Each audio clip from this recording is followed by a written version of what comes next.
Welcome to Relevant Community Church Online. My name is Joseph Petrosini, and I am so glad you decided to join us today. At Relevant Community Church, our goal is to make faith practical so that you can be more transformed into everything God created you to be. And we hope you experience that today. There's a couple of things we'd love for you to know before we head into today's gathering. If you live in Omaha or the surrounding area, we'd love to have you join us for one of our in-person gatherings. We meet each Sunday at 9 a.m. or 10:45 at the Relevant Center. And to learn more about our Sunday morning gatherings, check out our website to plan a visit today. Lastly, if you're looking to stay connected with everything that's happening at Relevant, we invite you to join our email list. All you need to do is text the word CONNECTED to 55444 and we'll get you added to that list. That's all we have for now. We hope you enjoy the gathering.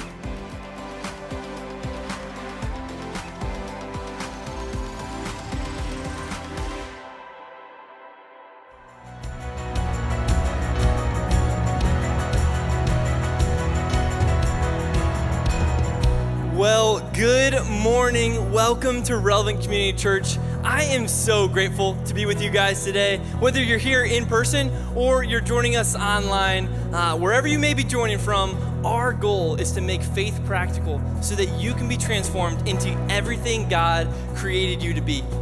A lot of you guys may not know who I am. My name is Joseph Petrosini, and I'm the equipping director here at Relevant Community Church. Man, I'd love to meet you, any of you, if I haven't already gotten the chance to do so. However, some of you guys might already know who I am. You might recognize me, a familiar face. That's because I actually grew up kind of being a part of Relevant Community Church. I was a young little boy in Relevant Kids when we were in Indian Creek, and we actually found some pictures of way back when.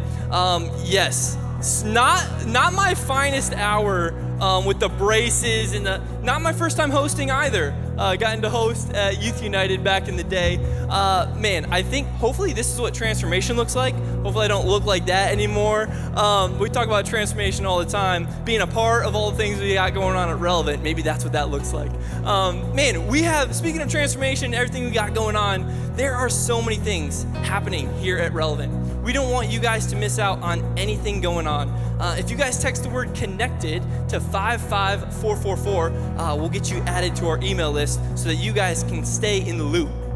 We have a great hour planned today where we get to share some exciting things God is doing in and through our church multiplication ministry and to continue in our series Brick by Brick. But before we dive into that, we're going to sing together. We sing to a God who is alive and all-powerful. He is truth, and He speaks and moves and is present in our lives. So let's set our hearts on Him together. And would you sing with me? Stand along and sing with us.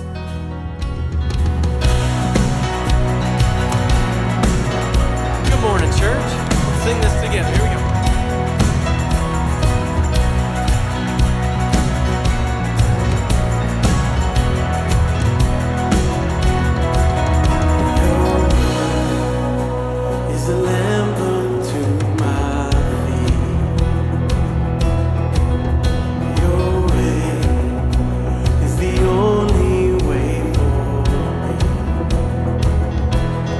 Narrow road that leads to life.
said your grace is always enough.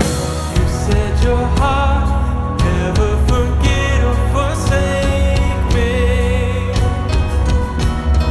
You said I'm saved, you call me yours. You said my future's full of your hope. You never fail, so I know that you'll never fail me. Come on, sing that again. You said your love never give up. You said your grace is always enough. You said your heart would never forget or forsake me. You said I'm saved, you call me yours. You said my future's full of your hope. You never fail, so I know that you'll never fail me. I'll take you at your word. Come on, sing it. You said it, I'll believe. I've seen how good you were. If you started, you'll complete it. I'll take you at your word. If you said it, I'll believe it. I've seen how good it was. If you started, you'll complete it. I'll take you at your word. You're good on your promise. Yes, you are. You're good on your promise.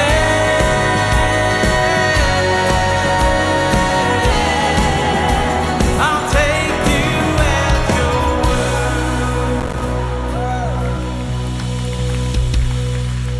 Yes, amen. We can take him at his word, can't we? God's word recorded in scripture for us. It's full of promise and purpose for all of us. At all times, in every circumstance, in every part of life, it offers truth. It paints a picture of God's heart for us. And it equips us to live fully for him. His word builds us up and encourages us, comforts us when we need it, gives us hope in all things. He's true to his word. What a good God that we sing to this morning. What a faithful God that we praise. So let's continue doing that this morning.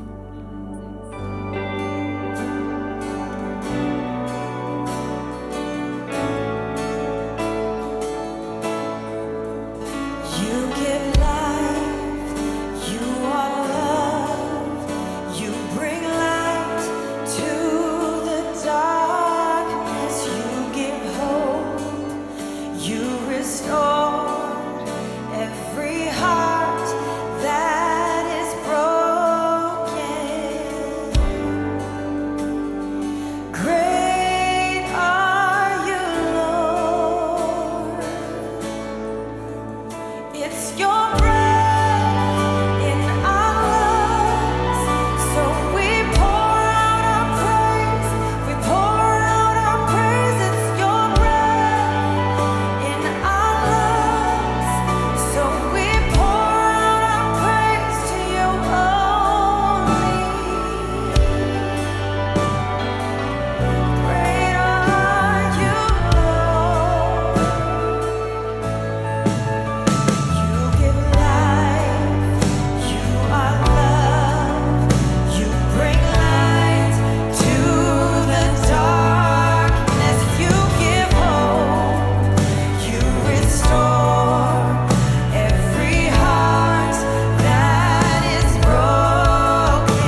that lay between us.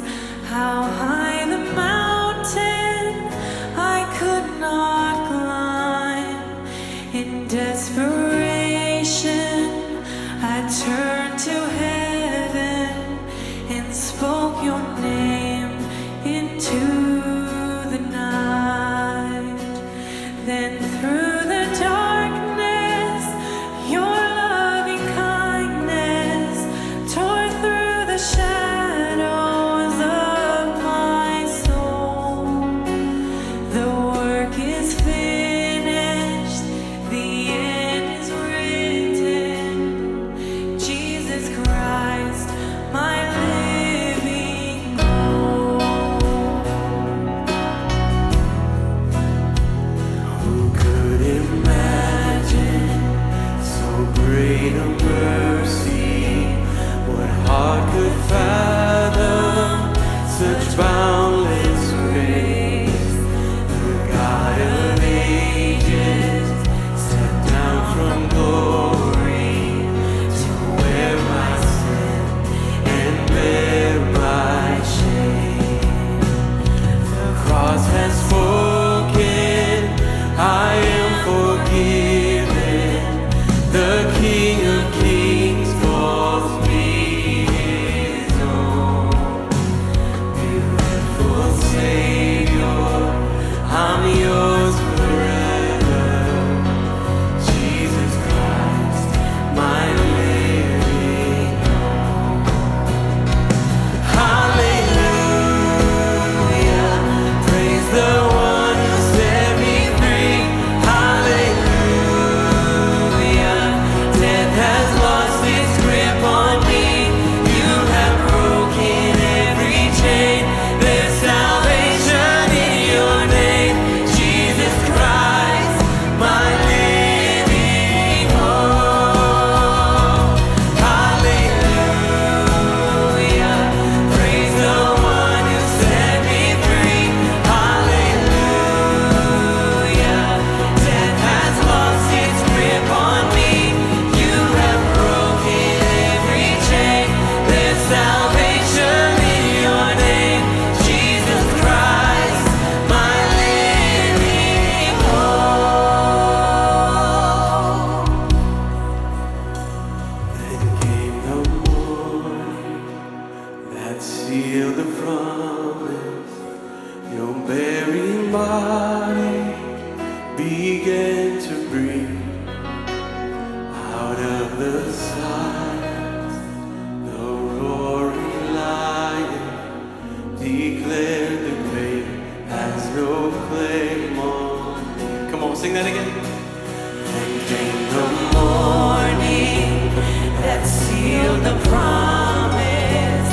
Your very body began to breathe. Out of the silence, the roaring lion declared the grave has no claim on me. Jesus, yours is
Would you guys pray with me?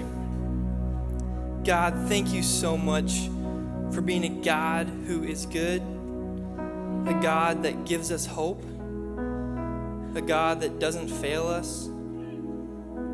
God, we don't deserve the love you have for us, the truth and grace you show us. But God, we pray that that hope is something we can take away from here. In Jesus' name we pray, amen. You guys can grab a seat. Well, church, back in 2020, we got to meet and just kind of share some vision, or we called the Cast the Net visions for what we hope God would do in and through our church by 2030. So we call them our 2030 Cast the Net visions. And one of those visions was we hope to help plant 10 churches by 2030. 5 of those being in unreached villages within the Karen state of Burma, which is right on the Thai-Burma border, and then another 5 here in the United States. We want to help start new churches in new communities because we believe Jesus Christ is the hope of the world, and the local church is his agent of hope. The world is transformed one local community at a time. And when you think about what the world is, it's simply just a collection of smaller communities that make what we call the world. And we want the local church to advance God's kingdom to the ends of the earth, reaching all these little communities. So, we are actually helping plant a church in Indiana, which is super, super exciting. Through a mutual connection, we've gotten connected with a guy named Dave Hootke, who's planning a church just outside Indianapolis in a suburb just north of the city in a little town called Noblesville. We got connected with Dave, and he just kind of shared with us his mission, his vision, and really just sharing his heart for reaching the lost in his community. We decided to actually partner with Dave. We wanted to help be a part of that mission and that vision to transform the community that he's in. Because you and I, we cannot impact any communities in Indiana physically, right? We're here in Omaha. We are for Elkhorn. This is our community that we want to help transform, to allow God to work in and through us here. But we can still be a part of what God's doing all the way in Indiana. So our partnership with Dave includes kind of monthly coaching with Ronnie and I, where we can kind of help him recognize some roadblocks, some things to avoid, some best practices. We also want to help him financially to get things started, to get the ball rolling. And lastly, it includes some site visits where we'll go out there, kind of help him with things. And also, we got to invite him here to Relevant to see how we do things here at Relevant Community Church, and also so he could get to meet some of you guys, some of our church. This site visit actually happened just last week. We got to kind of love on Dave, and he wanted to share with you guys some things, so take a look at this video. I just want to give you an opportunity. They always hear from me, so just whatever you want to say to people. Go ahead, brother. Well, first of all, thank you so much for your generosity, and we're able now I'm able to receive coaching and mentoring from Ronnie and the team and the church, which is so valuable and so important in this phase as we're trying to launch. But also just your financial support and your generosity is making also this happen to go reach people for Jesus in Indiana. And so thank you for that. But I just want to share too, I've been praying for over 2 months of, Lord, I can't do this alone. I don't want to do this alone, and I need coaching, and I need mentoring, and I need support, and I've been praying. And my boss, Bo Shears, told me to connect with a guy named Ronnie in Nebraska and to hear your story. And so I called you up, got to hear your story, I got to share mine, and then for you to be able to just reach back out and say, we want to partner with you. It was such an answer to prayer, and it's been such a blessing, and I'm just so excited to be able to link arms and for us to go reach more people. Come on, give it up for Dave. Church, when we get to talk to Dave, I leave those calls feeling so inspired. I'm inspired because I get to hear and just kind of see Dave's heart to reach the lost in his community. I'm inspired by all of you. We are a church who truly wants to advance God's kingdom to the ends of the earth. This is possible because of all of our generosity. Seriously, this would not be possible if we didn't give generously and sacrificially. We say often here at Relevant Community Church that generosity generates transformation. And it's stories like this, getting to help a lost community in Indiana, like that's what it looks like. That's when we get to see generosity generate transformation, and God gets to use us to be a part of the work that he's doing. If you guys would like to give today, you can check out the screen for ways to give digitally. If you prefer to give physically, that's cool too. We have boxes near the door as you guys leave today. In just a moment, our teaching pastor, Matt Paddock, is going to continue in our series, Brick by Brick. But before he does, I want to pray over our giving and over the rest of our time together. I'll pray. God, thank you so much for people like Dave and his family who are willing to answer the call, to step away, to step out in faith, take the risk, to plant a church in a community that needs you, a community that needs your love. God, I pray that we are able to love and inspire and give whatever tools or resources we can to help you use Dave to accomplish that mission and to reach more people for you. I'm so grateful for this church that I'm humbled to be a part of, a church that gives generously and sacrificially, knowing it's bigger than just us. God, we're so grateful for all the things that you're doing and that we get to be a part of it. In Jesus' name we pray. Amen.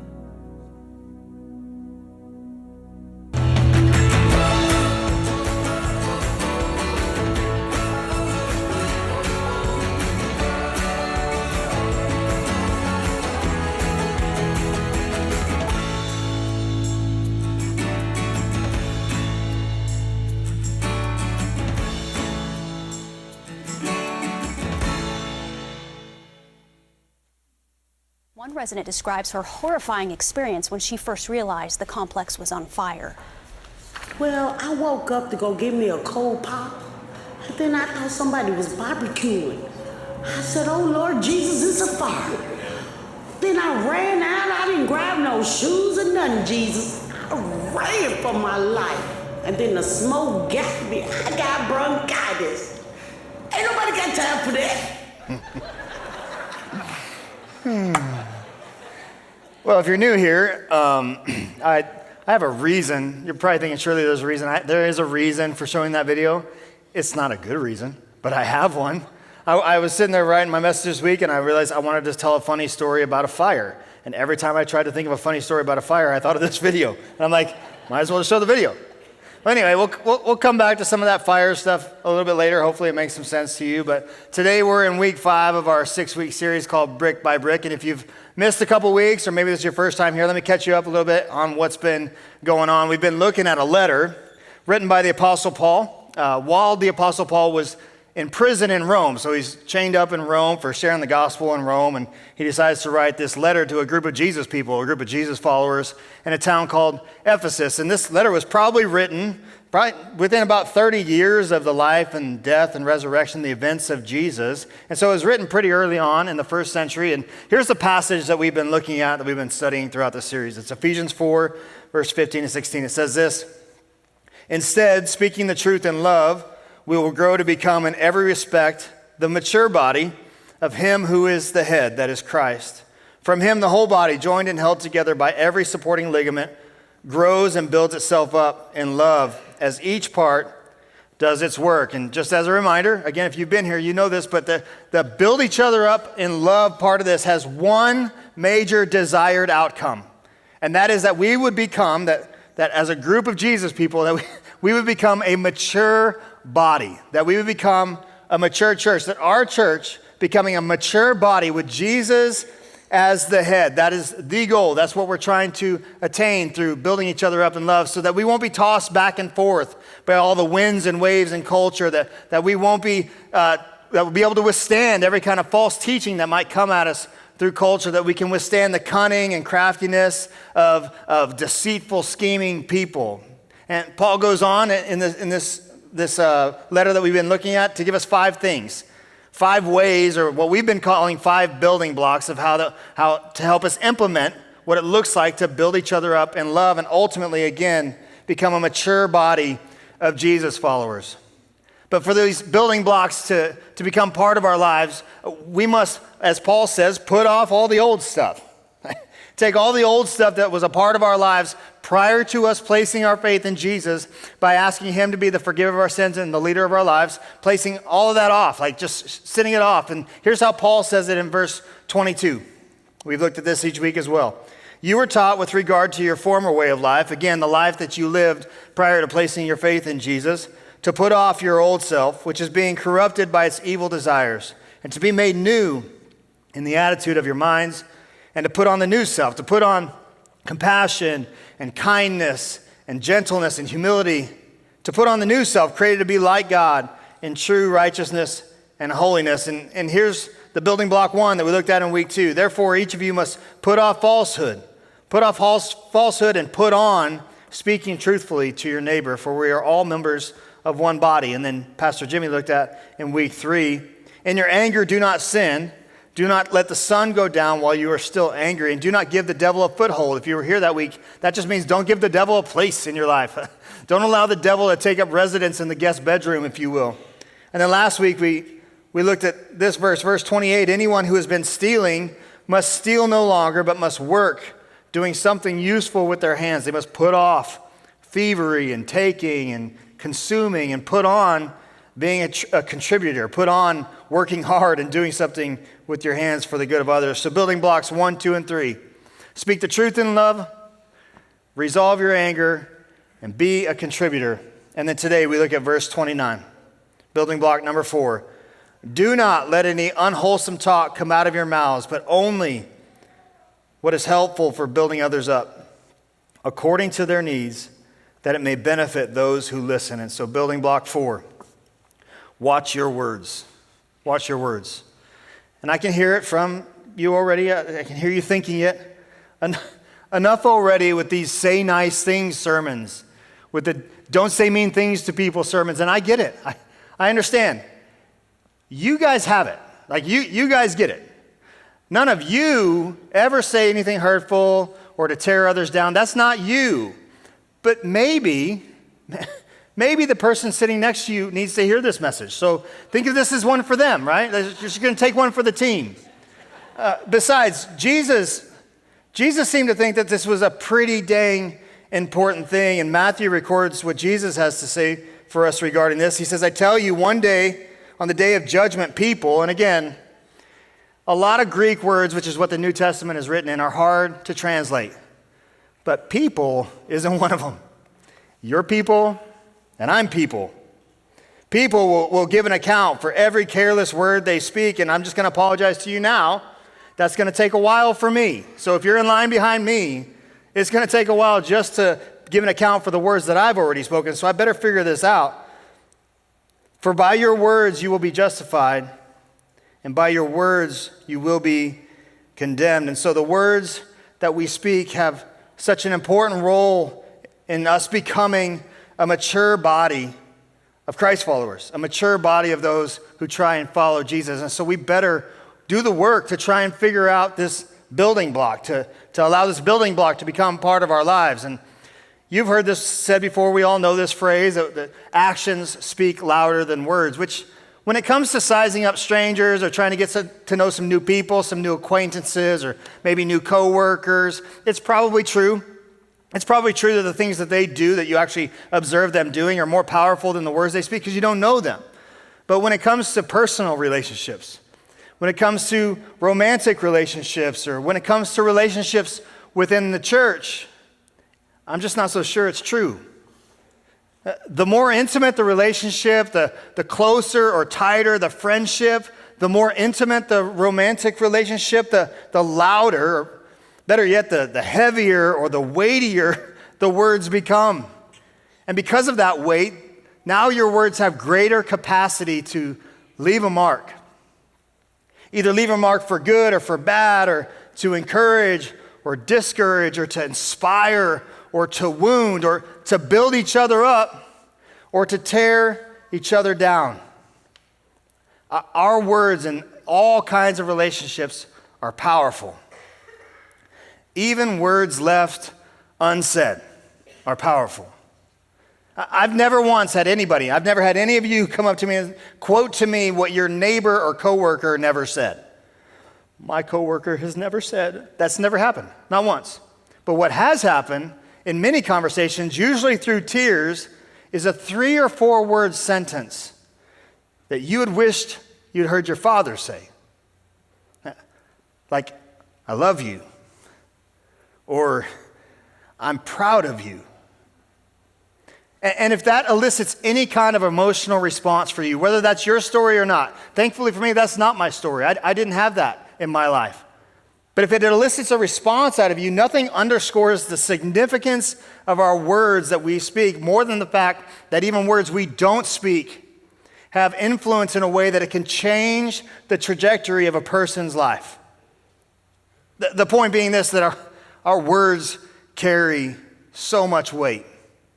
And don't raise your hands on this one. I don't want to incriminate anybody, but let's kind of jump back to high school with this. Have you ever been crushed by someone's words? And this might spark something for you.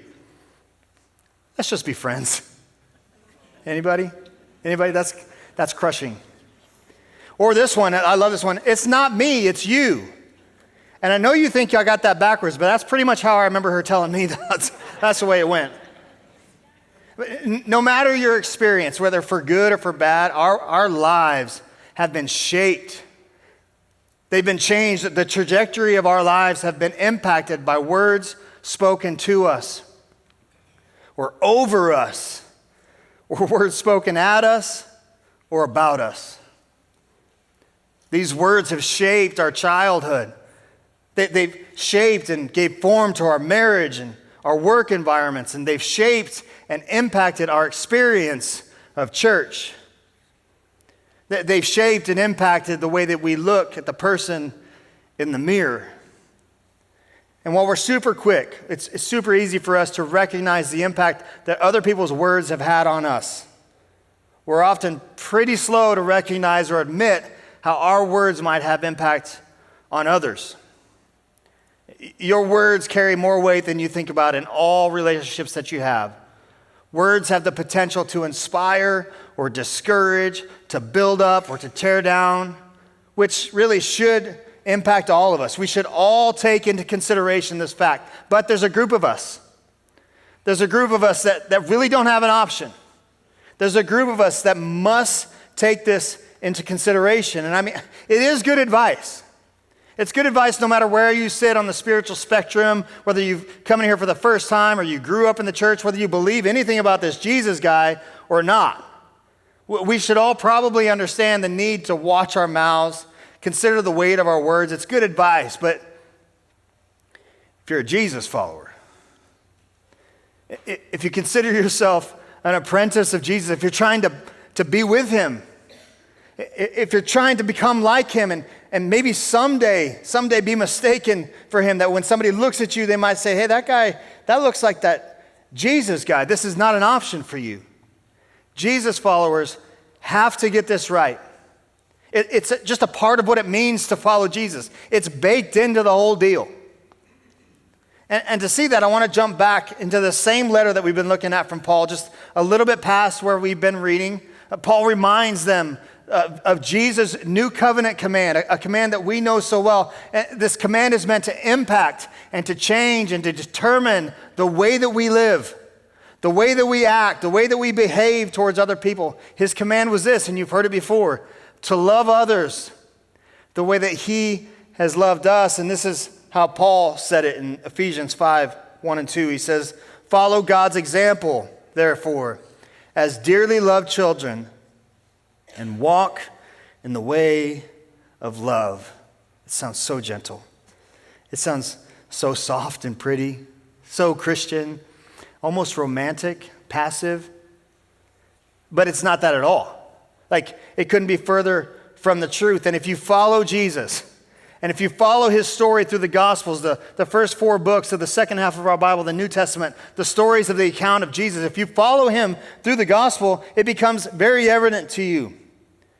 It becomes very clear to you the closer that you follow him and watch what he did. The way of love is bold. It's bold and it's intentional and it's strategic and sometimes it's offensive and it's always sacrificial and it always has the other person in mind. The way of love The way of love was attention-getting in the first century. It's what caused people within the Roman Empire to pause and ask the question, what's up with all these Jesus people?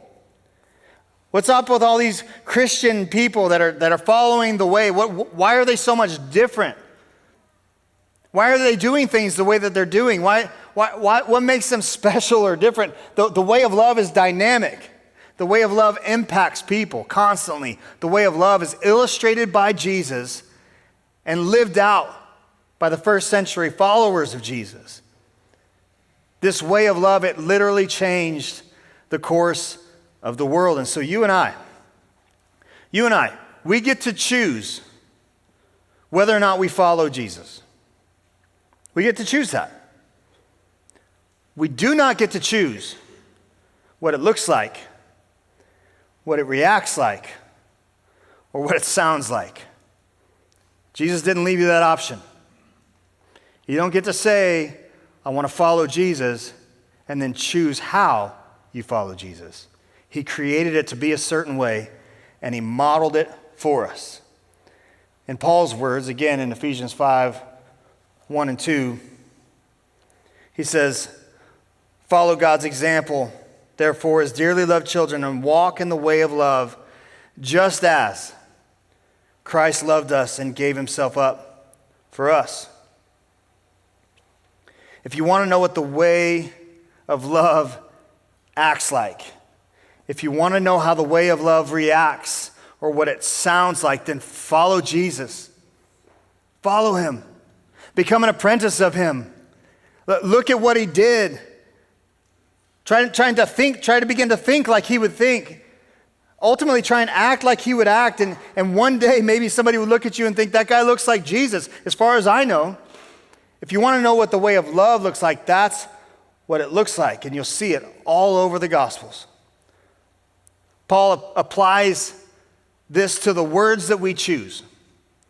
And here's what he says. The way of love, the Jesus way, sounds like this. Do not let any unwholesome word come out of your mouth. The word unwholesome, again, translated from the Greek, it has a few meanings. It means stinky or distasteful or gross or offensive.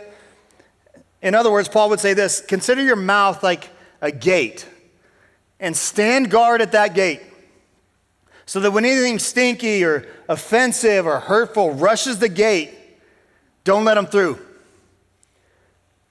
Don't let them through. And we could stop right there. I'm about 15 minutes in. We could stop and we could head out of here and just put a ton of effort into this one thing. And trust me, there's somebody sitting next to you that'll be glad you did. There's somebody in your home who would be so glad that you're taking the time to put some work on this. People close to you would be so happy that you were here today hearing this. And in fact, which camera are we on? There's the camera. Hey, if you're watching online, thanks for watching. If you're watching this because somebody sent it to you because they want you to hear this. So you might want to watch it 2 or 3 times. Might be helpful for you. Because come on, here's the idea.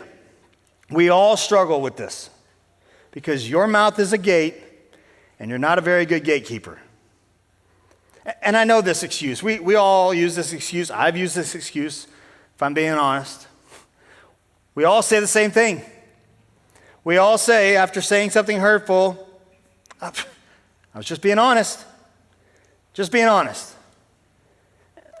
Let me say this. This really has nothing to do with the sermon. It's just a little sidebar about honesty that I heard Pastor Andy Stanley say. And he says this: honesty is making sure that what you say is true. Honesty is not saying everything that is true. Did we get it? Honesty is making sure that everything you say is true, not saying everything that is true. It's a big difference. If you say everything that is true, you will have no friends. If you go around making observations about true things that you can see in the world, you'll have no friends, you'll have no job, you'll probably have no life. And so when you hear yourself excusing your hurtful, stinky, distasteful words with, well, I was just being honest, let's remember, you weren't just being honest, you were being a jerk. That's how it works. Point being, We could stop right here and that would be enough, but Paul does go on and he does give us a way forward. And here's what love sounds like. But only. Stand guard at the gate. Be selective. Check their ID. Clear purses only. Wave the wand. Whatever it takes. Do not let them through, but only words that are good for building others up according to their needs. Again, it sounds soft. I get it. It sounds somewhat unproductive in our world today. I mean, can you really raise kids this way?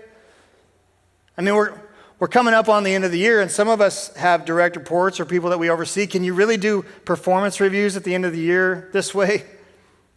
I mean, can you really challenge a brother or sister in Christ in the way that they're walking in this world this way? And the answer, I hope it's obvious for you, is yes. But Paul's point was never, hey, be nice. His point was to use words, to only use words that build others up. Consider it like this. Our words it's like a construction material. When you leave a construction site, or in other words, when you leave a conversation, whatever the conversation may be, the positive conversation, the not so positive conversation, the things that you should say more of and you finally actually start to say more of them, or the things that you don't want to say because you know it'll hurt their feelings or be hard for them to hear. When you leave these conversations or construction sites, if you will, other people should be built up. But in order for any of that to happen, for my words to ensure that the person on the other side of me is built up by my words, it means that I have to be a student. It means that I have to pay attention to that person. It means that I have to understand that person. It means that I have to play into what I understand that person needs. And that takes patience, and it takes time, and it takes work. Because Paul says the goal in all of these conversations is to choose words and then to tailor those words to that person's needs. And this is where we all struggle. I'll be more, this is where I struggle. I struggle in this area because I'm confident that what they need to hear is what I need to say. And I'm confident because after I say it, I feel so much better. I do. I've gotten it off my chest. I can sleep better at night. I can't quite seem to understand why they're still upset. But either way, I feel great. And the truth is, more accurately, I'd say the problem is, most of us are more dialed into what we want and need to say than what the other person needs to hear. Sometimes we hesitate to say what needs to be said or what they need to hear because it's uncomfortable. Sometimes it does cause tension and it's uncomfortable, and we fear their rejection. Before long, it becomes about us again, because then I begin to select my words with me in mind. I say what's most helpful to me according to my needs, which is fine if I care more about me than you. But Jesus never made it about him. Jesus never made it about him. He always made it about others, and he leads us to do the same with our words as we try to become more like him. And Paul concludes, but only words that are good for building others up according to their needs. And here's kind of the purpose. Here's kind of the end, the win, the goal. That it may benefit those who listen. This is why it's not an option. This is why it's not an option for those of us who are trying to follow Jesus with all that we have. Because being a Jesus follower, following him closely, being an apprentice of him, it is an others first orientation to your life. Which means I need to choose my words with the needs of other people in mind, not my need to get something off my chest, not my need to just be honest and say what I want to hear myself say and walk away from the conversation feeling the way that I want to feel. No, our words should always be building each other up in love, in hopes that we might become a mature body with Jesus at the head. But when we get this wrong, our words can be so destructive. And James, the younger brother of Jesus, who I had to believe as I was thinking through it this week, had plenty of unwholesome words for Jesus growing up. Could you imagine if your brother was perfect? I mean, I would say some things, I'm sure. I'm quite positive. But after years of being frustrated by his perfect brother, James finally relents to the fact that his brother is the Messiah, that his brother is God. I can't even imagine what that must have been like for him. But then James gives his entire life to serve his brother and to tell other people about his brother. And he had this to say concerning the tongue. He says this, as soon as I find it, there it is. He says this: we all stumble in many ways. Anyone who is never at fault in what they say is perfect, able to keep their whole body in check. James is essentially saying, if you're able to control this little tiny thing, somehow you've made it. James is saying that the controlling of your mouth is a whole nother level of maturity, and he continues with an analogy that we can all understand, something that we have all seen the damage it can do, and hopefully kind of brings this whole package or this whole sermon into a big package for you. Consider what great a forest is set afire by a small spark. The tongue also is a fire. Your mouth, if I can personalize this for you a little bit, your mouth is a spark. My words, your words have the potential to burn down a relationship. My words have the potential to, in a moment, burn down my marriage. Words can burn down a life.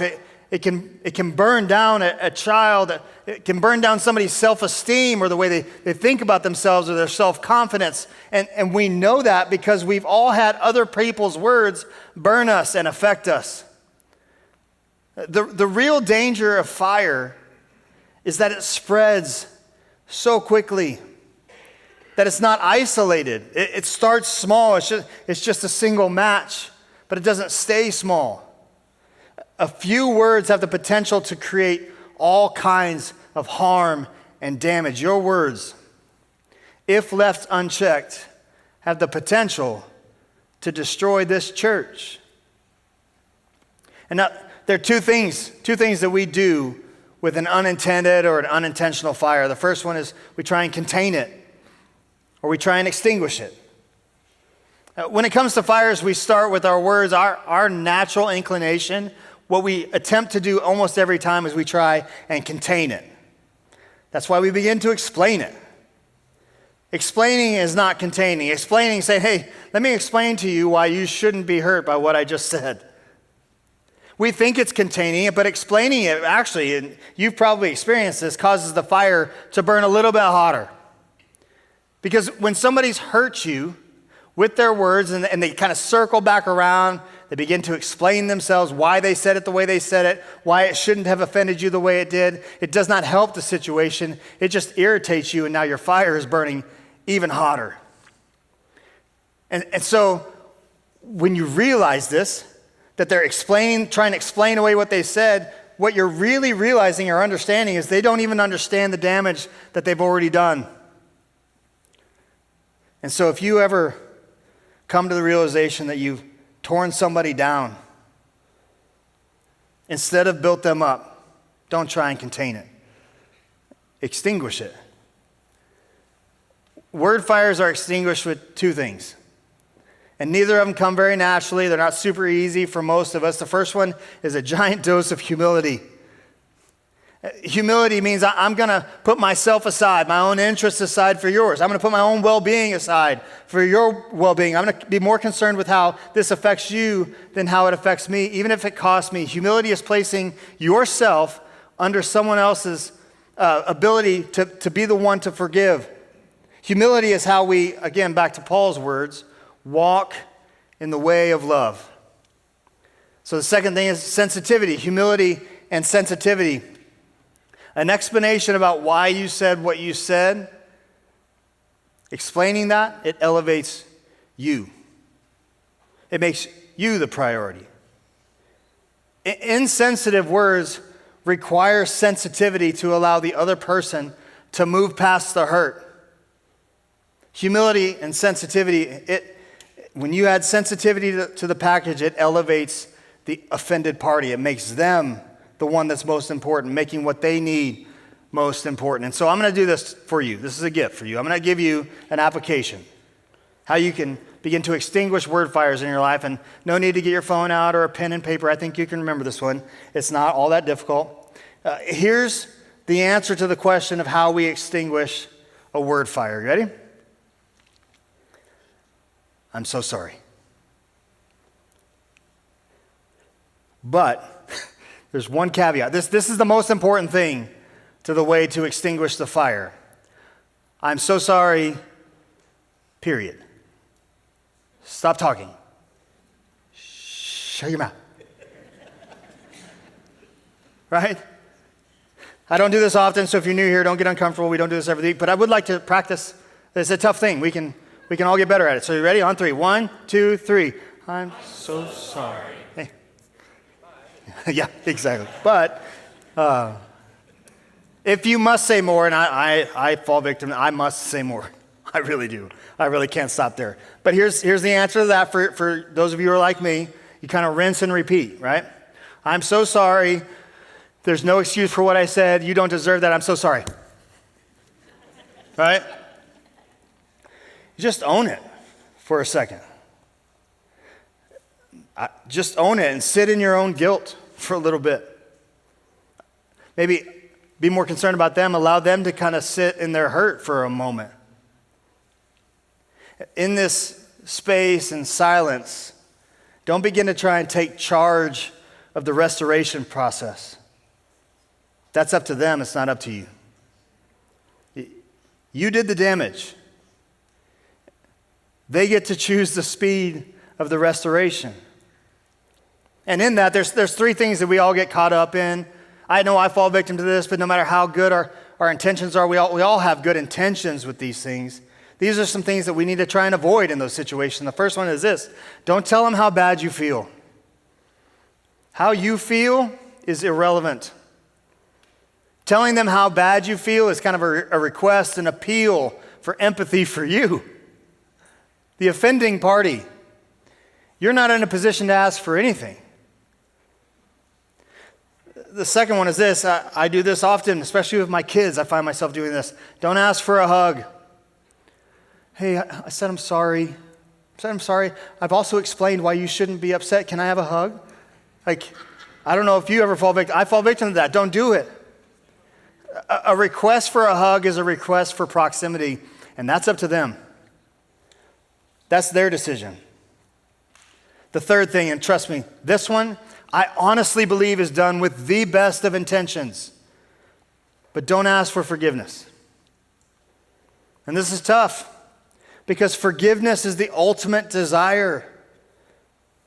Forgiveness and restoration to the relationship, bringing the relationship back to whole, that's what everybody wants.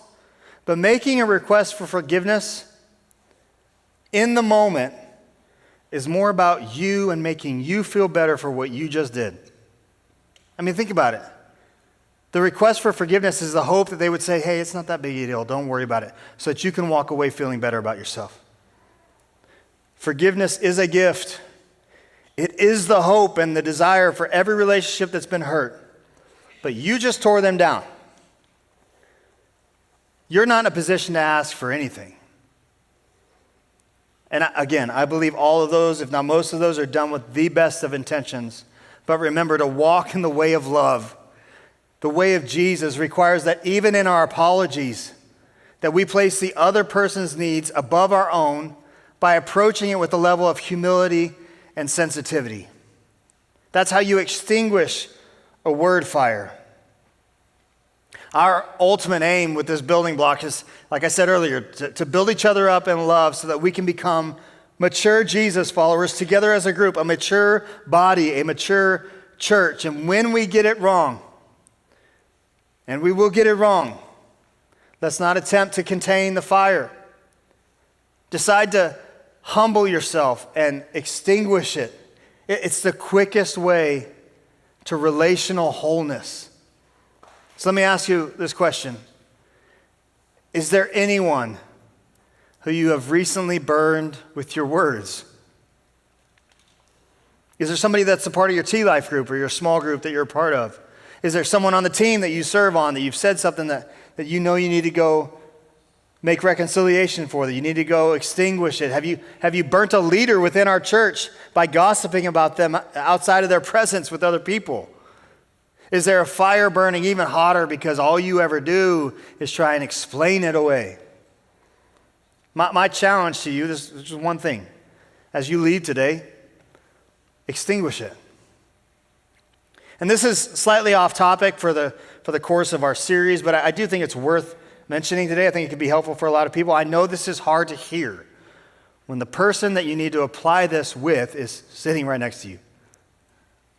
I know it's hard to hear when the person that you need to apply this with is someone that you're super close to.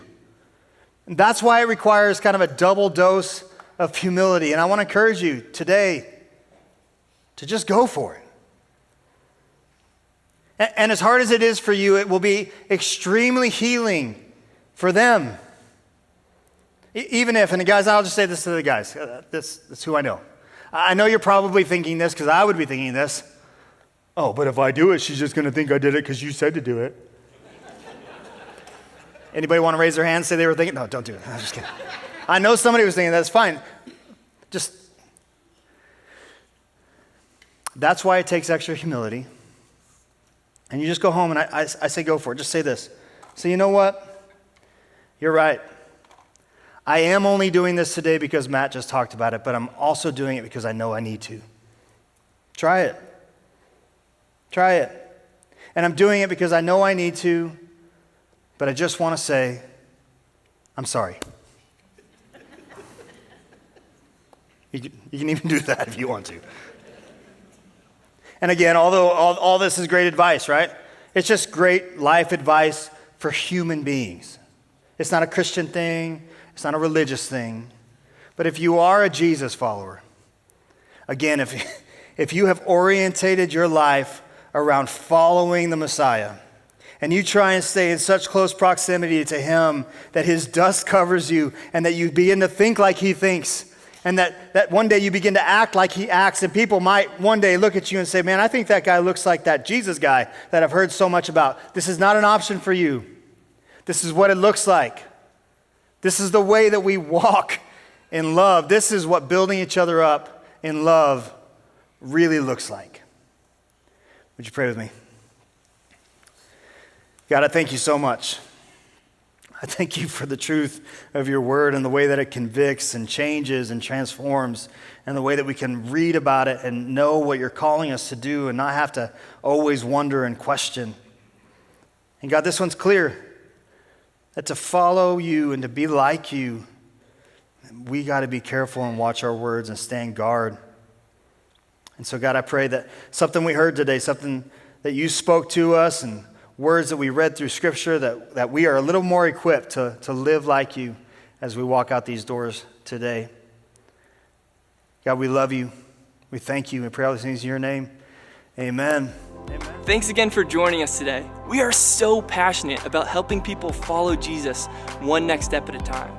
If you're looking for your best next step, we want to invite you to text the word CONNECTED to 55444 to learn more about the steps you can take to continue growing in a relationship with Jesus. And last but not least, at Relevant, we know that generosity generates transformation.